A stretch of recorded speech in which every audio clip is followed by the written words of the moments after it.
저희 코인일보에서는 이러한 와중에도 단기적인 큰 상승의 가능성을 갖고 있어 유의하며 지켜봐야 할 코인들 중 한 가지에 대해 간략히 소개해드리려 합니다. 바로 코인입니다. 즉 20일 이평선 위로 안착을 해준다면 20일 이평선을 돌파한 구간에서부터 전 고점까지 약 16% 수준의 수익률까지 단기적으로 기대해볼 수 있는 것입니다.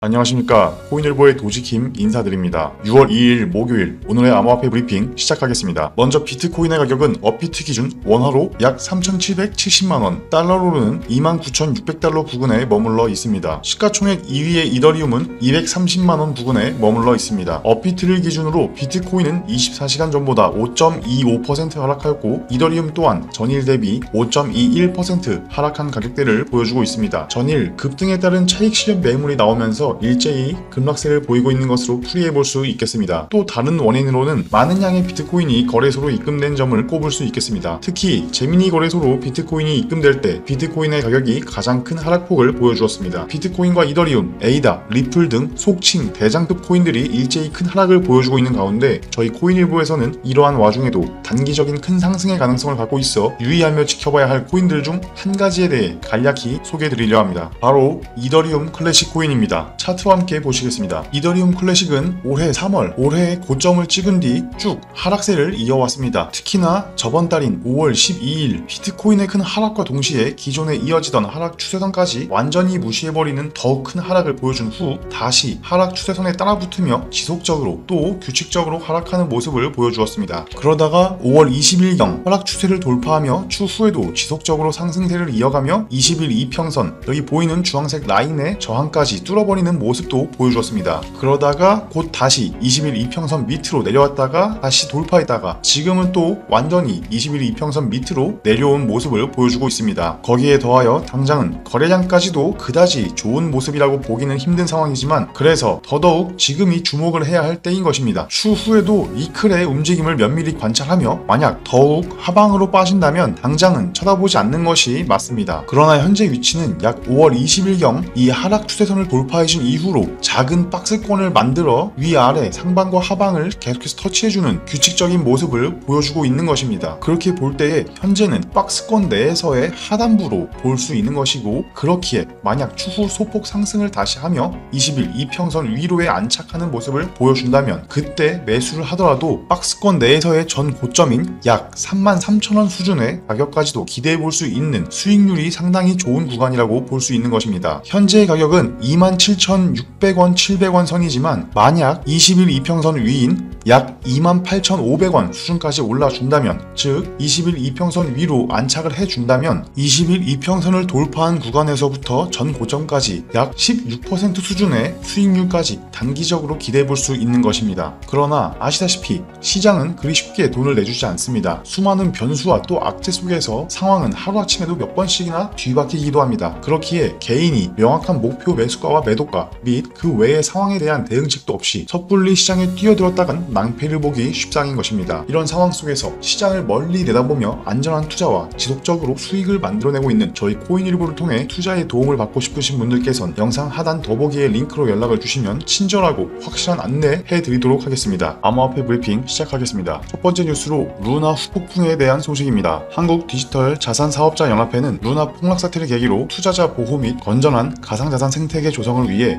상장 심사 기준과 유의 종목 지정, 거래 지원과 입출금 중단 등을 대상으로 하는 공동 가이드라인 제정에 나서기로 했다고 밝혔습니다. 며칠 전에 루나 사태와 같은 사태를 미연에 방지하기 위해 각 거래소별로 공동 대응에 나서기로 했다는 소식을 전해드린 적이 있는데 연합회에서도 이것에 대해 언급하며 각 거래소별로 대응이 달랐기에 투자자들의 피해가 더욱 컸다는 비판과 함께 거래소 공동 가이드라인의 필요성에 대해서도 이미 공감대가 형성되어 있다고 강조했습니다. 나아가 연합회에서는 업비트, 빗썸 등 5개 원화 거래소들은 국내외 전문가들의 경고에도 불구하고 루나와 테라코인에 대해 어떤 기준과 절차에 의해 심사를 하고 상장했는지 또한 사후 모니터링은 어떻게 하고 조치했는지에 대해 밝힐 필요가 있다고도 강조했습니다. 다음 소식입니다. 업비트, 빗썸, 코인원 등 국내 5대 가상화폐 거래소들이 이번 주 기존 루나 보유자들에게 루나 2.0을 에어드랍하기로 결정하면서 국내 루나 투자자들도 새롭게 출시된 루나 2.0을 받을 수 있게 됐습니다. 다만 문제는 테라폼랩스가 물량을 한 번에 풀지 않았다는 점입니다. 폭락 이전 루나 보유자들은 보유 규모에 따라 지급을 받게 됐는데 1만 개 이상의 보유자들은 지금으로부터 1년이 지난 내년 6월이 돼서야 배분이 시작됩니다. 또한 분할 지급 기간이 최대 4년에 달하기 때문에 루나 2.0이 모두 배분되기까지 최대 5년이라는 시간이 걸린다는 것입니다. 그렇기에 보상책이라는 명분과는 맞지 않는다는 실효성이 없다는 비판이 나오고 있습니다. 다음 뉴스입니다. 바이낸스의 최고 경영자인 자오 창펑이 테라 2.0에 대해 회의적인 반응을 내비쳤습니다. 그럼에도 바이낸스가 테라 2.0을 지원하는 것에 대해서는 루나 투자로 인해 손해를 본 투자자들을 돕기 위한 것이라고 설명했습니다. 그는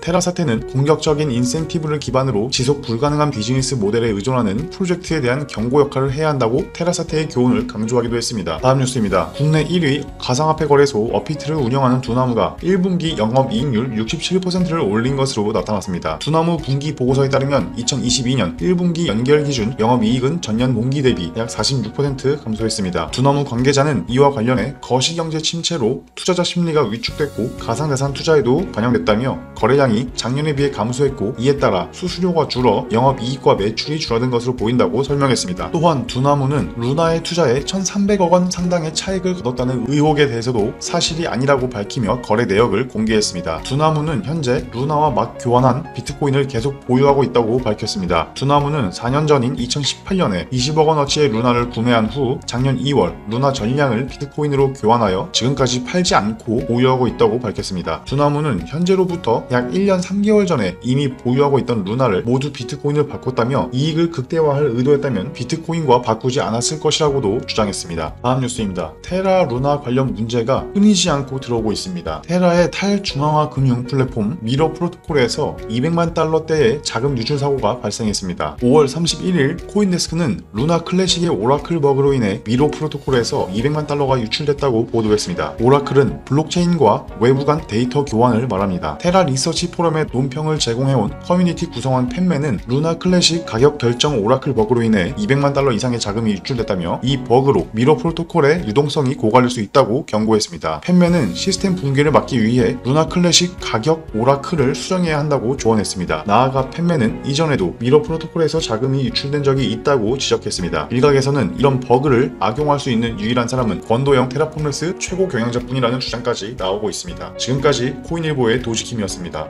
감사합니다.